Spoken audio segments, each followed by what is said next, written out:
Yo guys, welcome to my YouTube channel being Pulithi. இன்றைக்கி நம்ம என்ன பண்ண போகிறோன்னா பாலிடிக்ஸ் புளுத்த போகிறோம். As you all know, Vijay CM ஆகிட்டார். It's great thing. நீங்கள் வந்து விஜய் சப்போர்ட்டராக இருக்கலாம், இல்லை விஜய் ஹேட்டராக இருக்கலாம். But what has done is tremendous thing. இது ஒரு சுனாமின்னு, விஜய் சுனாமின்னு கூட சொல்லலாம். Because nobody expected such a thing. இதை நான் எப்படி பார்க்குறேன்னா, இப்போ 2017 எடுத்திங்கன்னா India versus Champions Trophy, India versus Pakistan match விளாண்டுருப்பாங்க. அதில் வந்து இந்தியா தான் வின் பண்ணோன்ட்டு 90% ரிப்போர்ட் வந்துச்சு. மோர் தென் 94 to 95% இந்தியா ஜெயிக்கணும், பாகிஸ்தான் 5 to 10% ஜெயிக்க சான்ஸ் இருக்குன்ட்டு ரிப்போர்ட் வந்துச்சு. ஸோ பேசிக்கலாக இங்கிலாண்டில் வந்து betting is legal. So a lot of money was involved in that match. அதில் வந்து இந்தியாவுக்கு தான் ஃபேவராக, இந்தியா மேலே பெட் கட்டி தான் நிறையா பேர் பெட்டர் ஆன் தம். பாகிஸ்தான் மேலே பெட் கட்டவங்களுக்கு வந்து 10 times ஆர் 10 times த மணி வந்து கிடச்சிச்சு. Something like that happened. So அது மாதிரி இது வந்து அது மாதிரி கூட இல்லை, இது is greater than that. Nobody expected. ஒரு 98% வந்து டிவிக்கே விஜயோ சிஎம் ஆகிருப்பாங்கன்னு ப்ரெடிக்ட் பண்ணவே இல்லை. ஒரு 2% வேணால் ப்ரெடிக்ட் பண்ணியிருப்பாங்க. So it is tremendous phenomena. It's upside down phenomena. உலகத்தையே திருப்பி போட்ட ஒரு ஃபினாமினா. உலகத்தையே இல்லை, இந்தியா, பேசிக்கலி இந்தியாவே upside down. Not even Tamil Nadu, whole of India. இப்போ ஐபிஎல்லோட வியூவர்ஷிப்பை நியர்லி 20% வந்து அந்த விஜய் சிஎம் வர போகிற அந்த வீக்கில் வந்து அதோட வியூவர்ஷிப்பே குறைஞ்சிச்சு. ஸோ ஒரு பொலிட்டிக்கல் த்ரில்லர் மாதிரி தான் இருந்துச்சு அந்த 10 days சம்திங். என்னென்னமோ நடந்துச்சு. ஏடிஎம்கேலாம் சேர போகிறாங்கன்னு ஒரு நியூஸ். யார் சப்போர்ட் பண்ணுவா விஜய்க்கு? விஐ திருமாவளவன் வந்து டெப்யூட்டி சிஎம் ஆவாரா, இல்லை வாட் ஆர் த டிமாண்ட்ஸ்? விசிக்கு என்ன வைக்க போகிறாங்க? வாட் மினிஸ்ட்ரி எப்படி ஃபார்ம் பண்ண போகிறாங்க?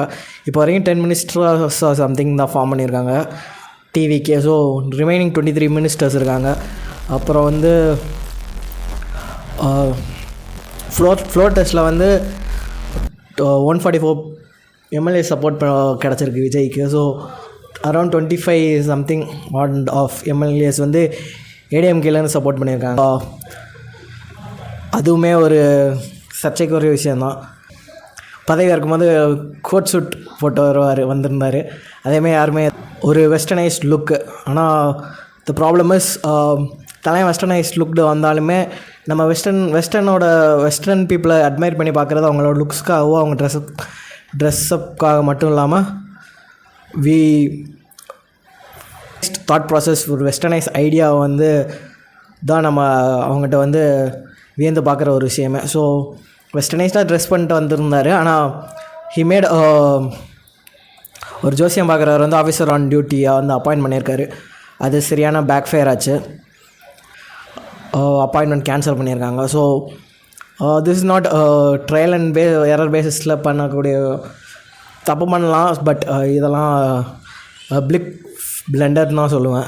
So something like that could be ignored. இப்போ ஆர்டிகல் டிபிஎஸ்பி பார்த்திங்கன்னா, directive principles of state policy. அதாவது இந்த விஷயம்லாம் இமிடியேட்டாக பண்ணலைன்னா கூட பை நியர் ஃப்யூச்சரில் இதை நோக்கி தான் நம்ம கவர்மெண்ட்டோட பாலிசிஸ் மேக் பண்ணோம் அப்படிங்கிறது தான் நம்ம கான்ஸ்டியூஷனில் சொன்னது தான் டிபிஎஸ்பி. அதில் வந்து ஆர்டிகல் 51A படி how to improve the scientific வந்து அமாங் த பீப்புள் வந்து நீங்கள் ஹவ் டு டெவலப் இட் அப்படிங்கிறது தான் நம்ம டிபிஎஸ்பி கான்ஸ்டியூஷன் படி சொல்லியிருக்கு. But what Vijay has done is the extreme opposite of it, making astrologers and government official is bullshit. So அது backfire ஆகிருக்கு. அண்ட் 700 டாஸ்மார்க்ஸ் க்ளோஸ் பண்ணியிருக்காரு. க்ளோஸ் பண்ணிட்டு ரீலோகேட் மெயினான பப்ளிக் பிளேசஸ், ஸ்கூல்ஸ், அந்த மாதிரி பப்ளிக் பிளேசஸ்லேருந்து it should gone be reshifted. It is not a new thing for us. எல்லா ஆட்சியிலையும் அது வர்றது தான். ஒரு இப்போ ஒரு புது சிஎம் வந்திருந்தாருன்னா ஒரு 6 மந்த்ஸுக்கு அது ஹனிமூன் ஃபேஸ்ன்னு சொல்லுவோம். அவங்க எது செஞ்சாலுமே அவங்க நம்மளை எப்படியே ஓவர் ரியாக்ட் பண்ணுற அளவு மாதிரி தான் அவங்களோட நடவடிக்கைகள்லாம் இருக்கும். இல்லைனாலுமே நம்மளுக்கு அது வந்து இப்போ they have done a small திங்னாலுமே அது பெரிய விஷயமாக தான் நம்ம தெரியும். ஏன்னா அவங்க தான் they are gonna be in the limelight. So இப்போதைக்கு it's too early to judge him as a CM. But whatever said and done, இவர் விஜய் சிஎம் ஆனதில் இப்போ இருக்கிறதுலே பெரிய ஒரு நல்ல விஷயம் என்னென்னா the amount of people that started following politics has improved. இப்போ 2011 வேர்ல்ட் கப் அப்புறம் இந்தியா வேர்ல்ட் கப் ஜெயிச்சதுக்கப்புறம் ஹோல் நேஷன் வந்து எப்படி கிரிக்கெட்டை ஃபாலோ பண்ண ஆரம்பிச்சிச்சோ அந்த மாதிரி ஒரு வேவ் தான் எப்படி கிரிக்கெட் வேவ் அப்போ வந்துச்சோ இப்போ வந்து Vijay has created a political wave among the people. So literally news கூட ரீட் பண்ணாதவங்களாம் இன்றைக்கி வந்து கான்ஸ்டியூஷனல் சட்டசபையோட லைவ் பார்க்குறாங்க. So it's a great thing. So அது வந்து ஒரு கிரேட் பாசிட்டிவிட்டி. நான் லைவாக பார்த்த பாசிட்டிவ் என்னென்னா, இங்கே திருமங்கலம் மெட்ரோ கிட்ட தாஸ் அ ஜங்ஷன் மாதிரி இருக்கும். அங்கே சிக்னல் எப்பயுமே வேலை செய்யாதுன்னு இல்லை, like it won't be in operation. So கண்ட மணிக்கு தான் வந்துட்டுருப்பாங்க. அந்த சிக்னல் வந்து ஸ்டார்ட் ஒர்க்கிங் ஃபங்க்ஷன் பண்ணி அங்கே டிராஃபிக் கண்ட்ரோல் நடந்துகிட்ருக்கு இப்போ. So it is a good thing. I have witnessed, என் கண்ணால் விட்னஸ் பண்ணேன். அப்புறம் வந்து சிங்கப்படைன்னு ஒரு ஸ்கீம் போட்டு சேலமில் வந்து ஸ்பெஷல் ஃபோர்ஸ் உமன்ஸ் ப்ரொடெக்ஷனுக்காக ஆரம்பிச்சிருக்காரு.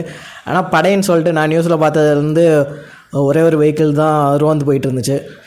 ஸோ படைன்னு எடுத்துக்கிறதா இல்லை சிங்கப்படையினால சிங்கம்னா சிங்கில் தான் வரும் அப்படின்ட்டு ஒரே ஒரு கார் அனுப்பி வச்சுருக்காங்களான்னு தெரில. It's too early to judge on that implementation too. So இந்த ஹனிமூன் ஃபேஸ் தாண்டி அவர் எப்படி ஃபங்க்ஷன் பண்ண போகிறாரு, அவர் எப்படி ஃபங்க்ஷன் பண்ண போகிறாரு, வாட் டே அப்படிங்கிறது வந்து ஒரு ஸ்டில் பிளேடால் கொஸ்டின் தான். Can he deliver what people are expect from him? It's not a easy thing. People வச்சுருக்க பிலீஃப் வந்து ஒரு tremendous belief, and it's centuries ஒரு டைம் நடக்கிற ஒரு விஷயமாகி தான் இது. பொலிட்டிக்கலில் ஹோல் எக்ஸ்பீரியன்ஸ் ரிப்போர்ட்டர்ஸ்லேருந்து எக்ஸிட் போல்ஸில் வரைக்குமே கெஸ் பண்ணாத விஷயம் ஒன்று நடந்திருக்கு. It's more like a miracle, jackpot அப்படின்னு விஷயமாக தான் பார்க்குறோம். அது ஒரு எப்படியும் தட்ஸ் அ குட் திங் தான். பை த வே பீப்புள் வந்து ஸ்டார்டட் வாட்சிங் politics closely after this phenomena. அதனால் விஜய் வந்து இன்னொரு விஷயம் எதுனா பரபரன்னு பேசிகிட்டு இருந்தாங்கன்னா, வீட்டிலேருந்தே லன்ச்லாம் எடுத்துகிட்டு வந்துடுறாரு, he's taking his lunch at the office அப்படின்னு பரபரப்பாக பேசிகிட்டு இருந்தாங்க. தென் அவர் போய் ஸ்டாலினை போய் மீட் பண்ணார். It's a very good sign அப்படின்னு எல்லோரும் சொன்னாங்க. அப்புறம் சீமானை போய் பார்த்தாரு. எடப்பாடி அவர் போய் பார்க்கல. மேபி ஸ்டாலினும் சீமானும் தோத்தனால அவங்கள போய் பார்த்தாரா அப்படின்னு தெரில. ஸோ அது ஏன் போயிட்டு எடப்பாடியை பார்க்கல? பிகாஸ் எடப்பாடி கரூர் ஸ்டாம்பே அப்போ எடப்பாடி வந்து supported Vijay to greater extend. So அதை எப்படி எடுக்கிறதுன்னு எனக்கு தெரில. முக்கியமான விஷயம் என்ன நடந்துச்சுன்னா, ஸ்டாலின் வந்து இட்ஸ் அன்ஸ்டேபிள் கவர்மெண்ட் தான். ஸோ எப்போ வேணாலும் ஒரு ரீஎலெக்ஷன்ஸ் கூட நடக்கலாம். ஸோ டிஎம்கேவோட எல்லாரும் முக்கியமான மெம்பர்ஸ்க்கெலாம் அறிவிச்சிருக்காரு. So be ready, it could be anyway around. அப்புறம் வந்து சேஞ்சஸ் இன்னோவேட்டபிள், நம்மளும் எவால்வ் ஆகி தான் ஆகணும், இந்த சேஞ்சஸ்க்கெலாம் அடாப்ட் ஆகி தான் ஆகணுன்ட்டு ஸ்டாலின் ஒரு மீட்டிங் பண்ணி is doing that.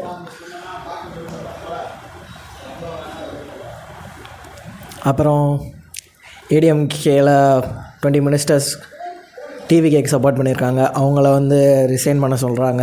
There's gonna be reelection. அங்கே மட்டும் ரீஎலெக்ஷன் நடக்குதா என்னன்னு தெரில. So again it's going like a political thriller. Lots of eye catching moments நடந்துகிட்டே இருக்குது. So that's it.